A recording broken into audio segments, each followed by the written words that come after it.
The sequence begins with the numbers 1, 1, 2, 3, 5, 8, 13, 21, 34, and continues indefinitely. Each number is obtained by adding the last two digits together. If we were to take a perfect or golden rectangle, break it down into smaller squares based on Fibonacci's sequence, and divide each with an arc, the patterns begin to take shape. We begin to see Fibonacci's spiral. The spiral in and of itself is insignificant. Its importance is revealed in where we find it. Take, for example, the sunflower. The display of its florets are in perfect spirals of 55, 34, and 21, the sequence of Fibonacci. The fruitlets of the pineapple create the same spiral based on the sequence. The pine cone does the same.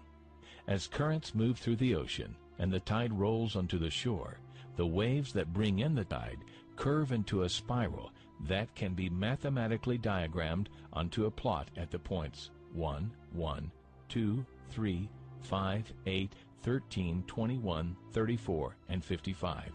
Buds on trees, sand dollars, starfish, petals on flowers, and especially the nautilus shell are formed with this exact same blueprint. With each segment of growth, the nautilus adds to itself one more value on Fibonacci's scale. This blueprint can be seen around us on a small scale every day, but the greatest example of all is directly above our heads. At an average of 100,000 light years across, even the spiral of the galaxies above us are formed with the exact design that the tiny shell is formed. This sequence or blueprint appears to be the trademark of a designer, a proof of a creator.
An absolute cannot be defined, but we understand it indirectly, for this relative universe can never exist without an absolute creator.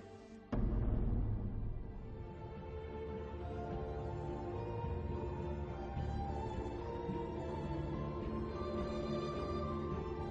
the Holy Prophet Muhammad is made to say, Qul huwa Allahu ahad. Say, He is God, the one and only. He said, Ahad, one and only. Jesus said, Echad, meaning one and only. Moses said, Echad, meaning one and only. What is the difference? It's the same word, meaning the same thing.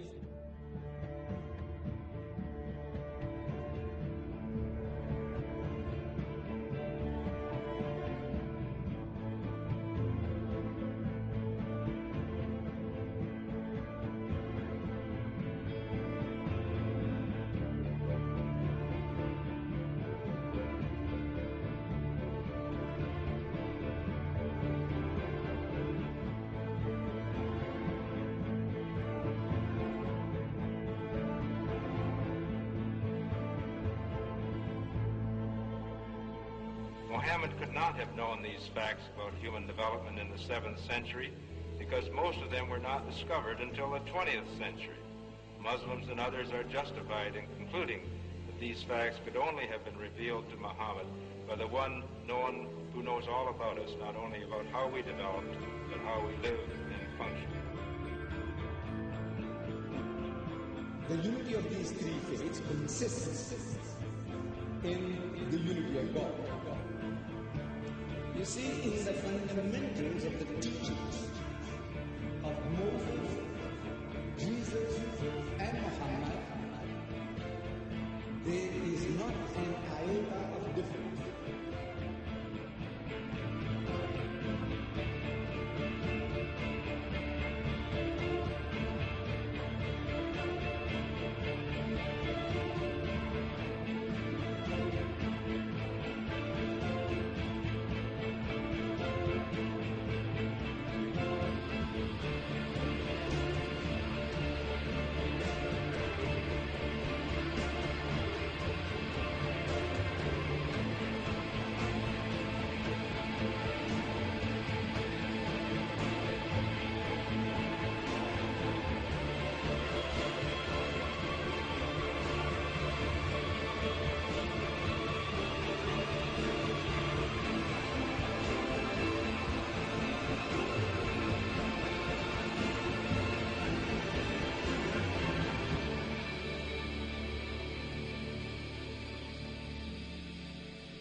But I have left you a book, revealed by God, the Quran, which is light and guidance.